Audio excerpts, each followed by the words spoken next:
Okay, let's start with physical books, I think.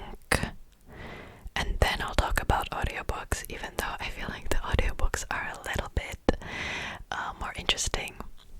But it's okay. Alright, let's start with the regular books. And by regular books, I mean physical books. So, at first, we have Ember in the Ashes by Sabata here. This is the Czech edition. And I love this cover of the Czech edition. Like, as you can see, it's so pretty. And each cover in the series matches this one. You can see like a desert over there, and then there is some sand in like the title, like the Ember in the Ashes. I assume it's actually ashes. It's probably ashes, as the name is Ember in the Ashes, so it's probably ash. And like, I wish you could see it, but gosh, like, it's kind of matte, and I love those matte covers, okay? But you can sometimes see like the fingerprints on them, especially if you have a hand cream on. Not great, but it's matte, and then it has like some so dirty, gosh, it's not really dirty, it's just fingerprints. There's like some lines, I don't know if you can really see it, probably not, that are shining, kind of, and then there's like a symbol over here. Oh, okay, there you go, now you can see it. Yay, success.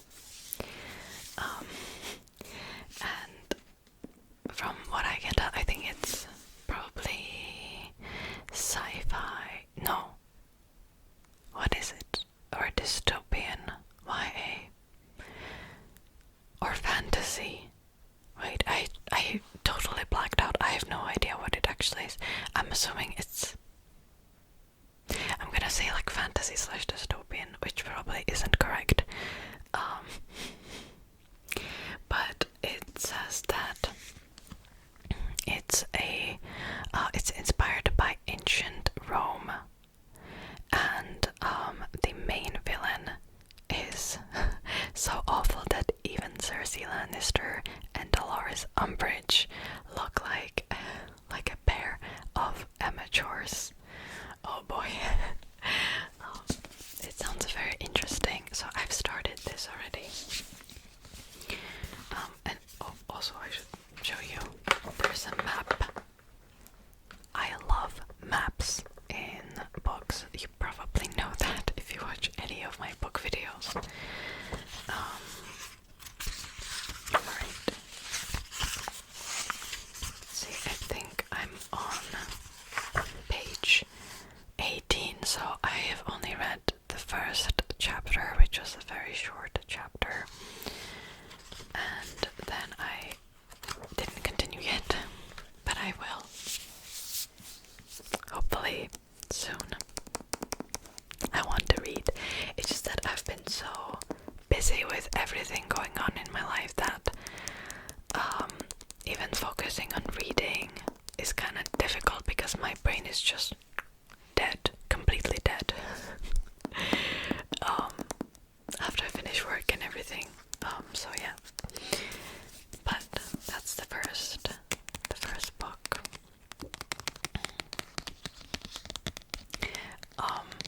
I know there was a cover change in the English series. I really don't like the new covers. I really don't like. I like that each cover is a different color, sort of, but I don't really like people on covers. So yeah, I love this cover. I think this is the best cover out of every cover I saw so far. Like, the original covers were also okay, but this one is the best. And sometimes when there is a cover change for like the Czech books, it's usually like a hit or miss. Like, there are books where they change the cover for just the Czech editions where I'm like, I don't really like those, like, especially if there are people on there. But there are a few instances where I'm like, I love this Czech cover, I'm going to get this book in Czech editions of Game of Thrones, only the first 2 books though, that are incredible, I think. And then there's more. I forgot the Gods of Jade and Gods of Jade and Sorrows. I think that's also a book where I really like the check cover. It's just a few examples. This one is also one of them. Alright. Next book. This is a book that I've had on my shelf for years and years. And it's The Strange and Beautiful Sorrows of Ava Lavender by Leslie Walton.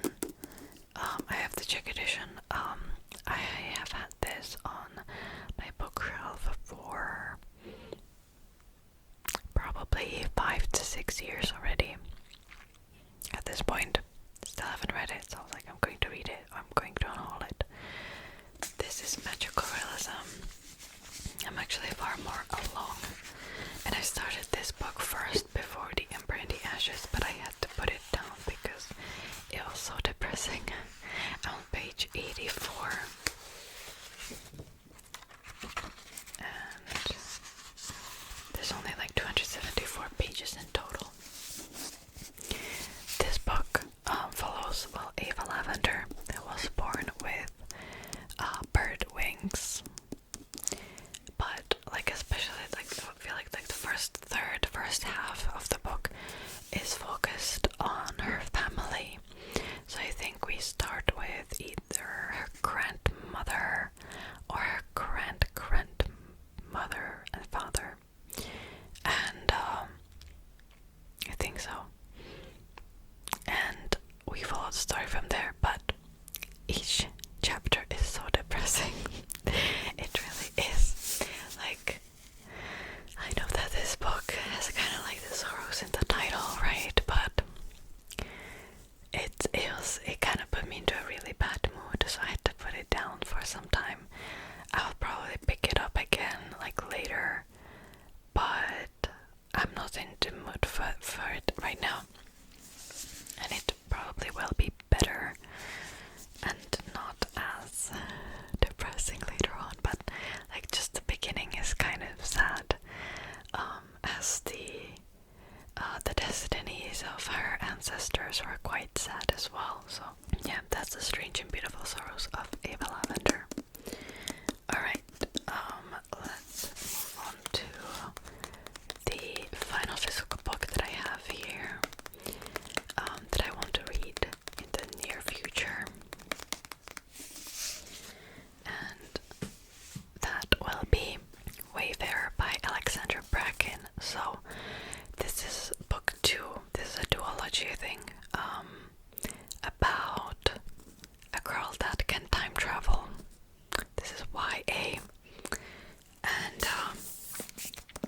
I've read the first book like years ago, and I didn't continue right away.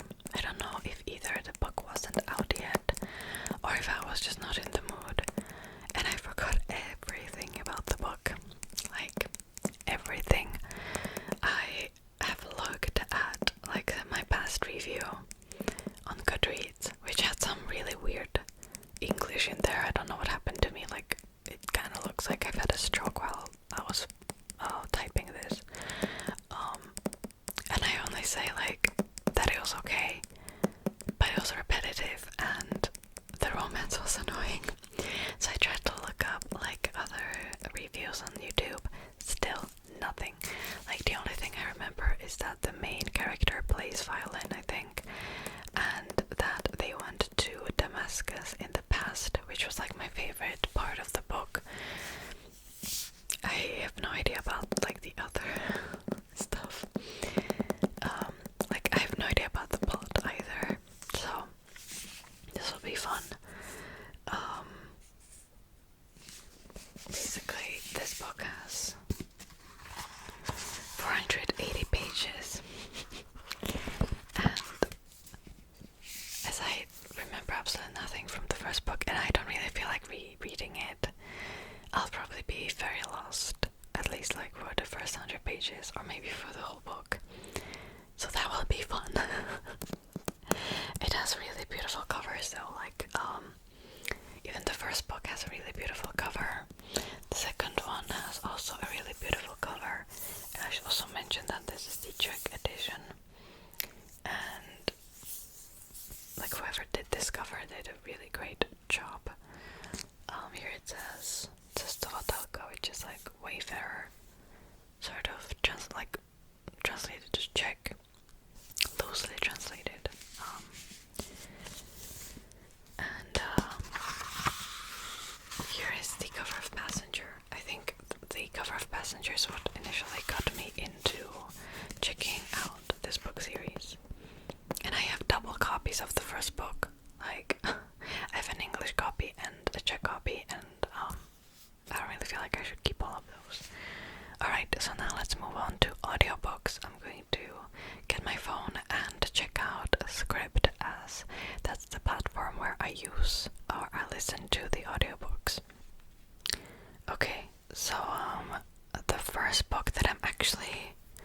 Wait, let me check the percentage. I'm 54% in. It's A History of the World in 6 Classes by Tom Standage. And it's exactly what the title says. You follow 6 strings throughout the history, like how they were made, how they were discovered, how it influenced the culture or history, and it's really interesting. I like it so far. I've listened to like half of the book, and I love it. I think right now I'm listening about coffee. Let me read you the synopsis. Throughout human history, certain drinks have done much more than just quench thirst. As Tom Standage, it's not Thomas, I said Thomas, it's Tom. As Tom Standage relates, with authority and charm, 6 of them have had a surprisingly pervasive influence on the course of history, becoming the defining drink during a pivotal historical period. So basically, I don't know if we will also get a chapter on tea. Maybe we will, as you're probably familiar with like the Boston Tea Party, and like different policies. I think we will also have a chapter on Coca-Cola. Okay, I found like all the drinks that we will follow: beer, wine, spirits, coffee, tea, and cola. So I'm halfway through it, so I'm at coffee currently. So tea comes next, and I really like it so far. It's very interesting. I like learning about history, especially like the unusual history, and I like the overall structure of the book, so I would highly recommend this. Alright, then I have here The Art of Productivity, Your Competitive Edge by Jim Stovall. It says like the genre is meditation and stress management and personal growth, and I kind of need this. I'm not that big on self-help books, but sometimes I turn to them for advice when I really need them.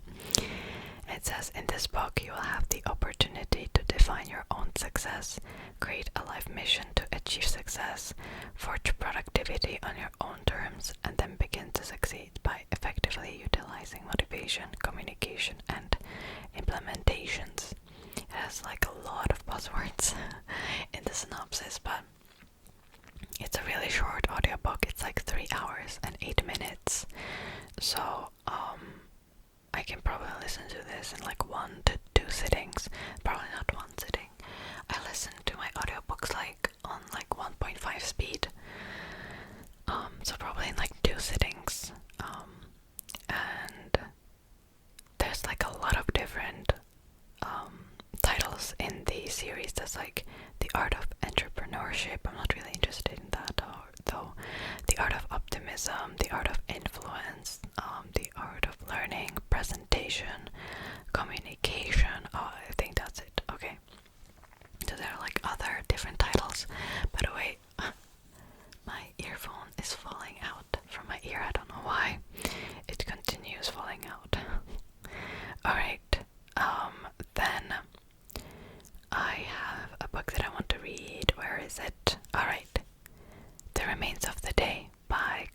Ishiguro. This is fiction. It says that it's historical fiction, and also it's also labeled as a classic. I'm pretty sure this book won a Nobel Prize.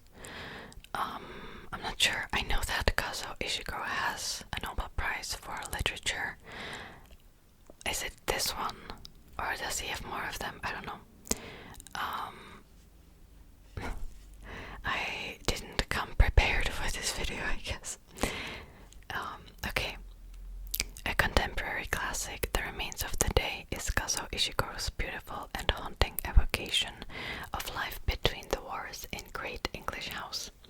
In the summer 1956, Stevens, the aging butler of Darlington Hall, embarks on a leisurely holiday that will take him deep into the countryside and into his past.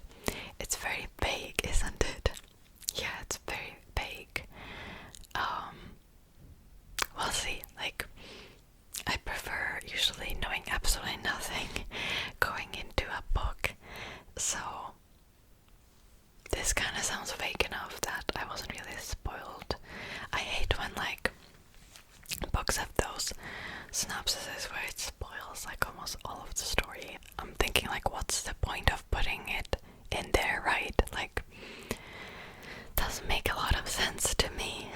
So that will be it for today's video. I hope you have liked it. Let me know if some of these books have sounded interesting when it comes to the physical books. Those are, I'm trying to read books that I have on my shelf for years before I'll buy new books, but I always buy new books, so and with audiobooks I feel like my current reading style is much more seen in that. Yeah, as I don't read as much like YA fantasy these days, or like YA sci-fi,